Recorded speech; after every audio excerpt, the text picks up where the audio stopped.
రామ్ నారాయణ రామ్.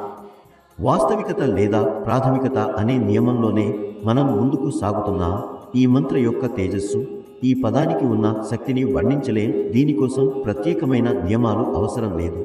ఈ యంత్రాన్ని కేవలం మోగించాల్సినదే. స్ఫురణ స్వయంగా కలుగుతుంది. మధురమైన రుచి గురించి ముందే తెలిసి ఉండటం వల్లే నవజాత శిశువు నోరులో తేనె పెట్టగానే అది దాన్ని హిందిసు హిందిస డా అని ప్రారంభిస్తుంది. మంత్రంలో మధురమైన స్వరాలు, నినాదం కూడా అంతే విధంగా ఉంటాయి.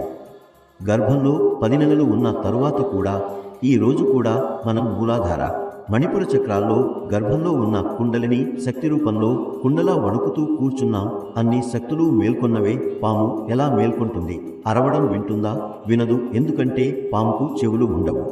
అది నాలుక ద్వారా వింటుంది.